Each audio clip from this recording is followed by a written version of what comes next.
आपको पता है सलूनी में एक दर्दनाक घटनाक्रम रहा जिसमें एक नौजवान की मृत्यु हुई। उसके बाद सलूनी सब डिवीज़न में और किहार की तरफ मामला तनावपूर्ण कल रहा। जिसके बाद प्रशासन को 144 सेक्शन सीआरपीसी का लागू करना पड़ा सब डिवीज़न में सलूनी में। और पुलिस ने उसके बाद उसको लागू किया, इन्फोर्स किया यहाँ पे।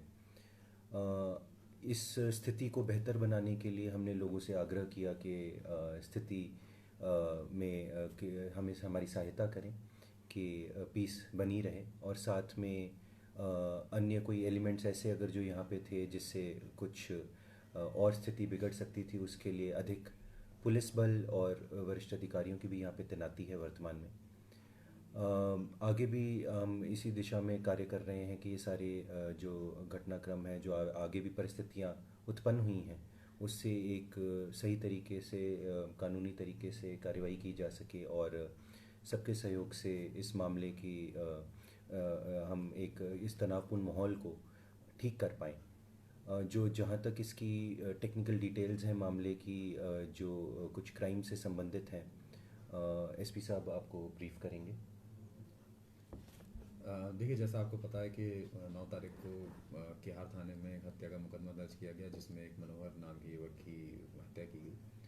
हत्या के तुरंत बाद मुकदमा दर्ज किया गया। मुकदमे के दर्ज करने के बाद एफएसएल की टीम ने विजिट किया, सारे साक्ष्य जुटाए गए और इस मामले में कुल अब तक 11 लोग पुलिस हिरासत में लिए जा चुके हैं।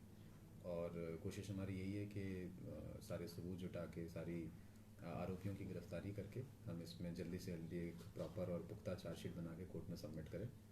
जैसा कि डीसी साहब ने कहा कि कल किहार और संगनी के इलाके में माहौल तनावपूर्ण था और हमारी कोशिश यही रहेगी कि एडिक्वेट पुलिस डिप्लॉयमेंट करके हम स्थिति को जितना नॉर्मल कर पाएँ, जितनी जल्दी नॉर्मल कर पाएँ उतनी जल्दी नॉर्मल करें।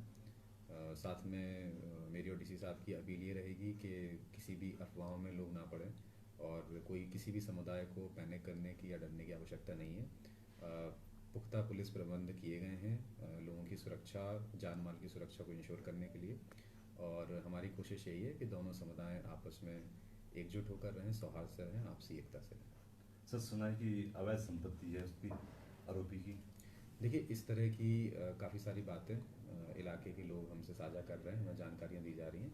मैं आपको आश्वस्त करता हूँ कि इस तरह की जितनी भी जानकारी हमारे पास आ रहे हैं, हम सभी पहलुओं पर एक निष्पक्ष जांच करेंगे और जांच के आधार पर जो भी कार्रवाई बनती है वो की जाएगी। अभी तक कितने लोगों को अरेस्ट किया जा चुका है? देखिए, जैसा मैंने आपको बताया, अब तक हमने कुल 11 लोगों को पुलिस हिरासत में लिया। आरोपी के पास लोगों ने आरोप लगाया कि संपत्ति से ज़्यादा अधिक उसके बैंक में करोड़ों रुपए है, तो उसमें क्या जांच कर रहे हैं, की जा रही है, क्या है? जब हमारे पास ये बात कल रखी गई है किहार में लोगों द्वारा, ये जो मामला है, हमने आपको मालूम है कि हमने इन लोगों से आग्रह किया है कि हमें इसके बारे में और अगर डिटेल्स दें, उस डिटेल्स पे कार्रवाई की जा सके। साथ में जहाँ तक संपत्ति की बात है, तो जो इनकम टैक्स विभाग है उनसे संपर्क करके इसके बारे में भी आगे कार्रवाई की जाएगी, जैसे ही हमें बैंक डिटेल्स वगैरह की कुछ जानकारी मिलती है, ताकि आगे तहकीकात की जा सके। लोगों का ये भी कहना है कि उसके पास अवैध कब्जा भी है, जबकि उसके पास अपनी जो है कुछ एक ज़मीन है, जबकि उसने 100 बीघा के करीब उसने कब्जा किया हुआ। तो इस पे क्या प्रशासन की क्या कार्रवाई है? जो लोग जिस मात्रा की बात कर रहे हैं, इतनी भूमि की बात, तो यहाँ पे जैसे आप जानते हैं अधिकतर वो भूमि वन भूमि है। जो हमारा विभाग है कंसर्न, उसको ऑलरेडी डायरेक्शंस दिए जा चुके हैं कि वो इसमें जो चाहे टेरिटोरियल एरिया पड़ता है, चाहे वाइल्ड लाइफ वाला एरिया पड़ता है, वो दोनों अधिकारी जिस जहाँ से संबंधित हैं वो इसको देखेंगे। साथ में जहाँ पे इन्होंने अन्य भी अपने कुछ मकान या अन्य चीज़ें जहाँ बनाई हुई हैं, तो रेवेन्यू विभाग उसको देख रहा है। सर, जो उसका मकान खदरोगम है, वो तो एक प्रतिबंधित है वन्य प्राणी का सेंचुरी एरिया, तो उसमें उसने कैसे मकान बनाया और कैसे संपत्ति वो की है? कोई बात नहीं, जांच करी, जैसे मैंने आपको बताया, जांच करी जा रही है अधिकारियों द्वारा।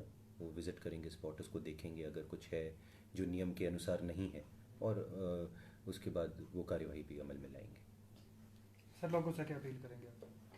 लोगों से यही अपील है, हमारा इलाका है, हमारे ही लोग हैं हम सब, हमें शांति प्रिय ढंग से रहना है। ऐसे नहीं होना चाहिए कि आगे आने वाले समय में किसी को कोई दिक्कत आए, जैसे इस समय में भी जब ये तनावपूर्ण माहौल कल चल रहा था, तो काफ़ी दिक्कतों का उस इलाके में लोगों को सामना करना पड़ा, चाहे स्कूली छात्र हैं, चाहे वहाँ के लोग हैं, महिलाएं हैं, अन्य व्यक्ति हैं। वो हमें अवॉइड करने की आवश्यकता है ताकि लोगों की लाइफ नॉर्मल चले, और वही वही हम नॉर्मल यहाँ पे चाहेंगे कि माहौल जल्द से जल्द सबके सहयोग से हो, आपसी तनाव अगर किसी का है भी वो कम हो, और उसी में हम सारा टाइम चंबा की जो टीम है वो इसी में लगी रहेगी। जो माहौल तनाव हुआ है इस मामले को लेकर, उसके लिए सुरक्षा व्यवस्था को लेकर कैसे कदम उठाए जा रहे हैं?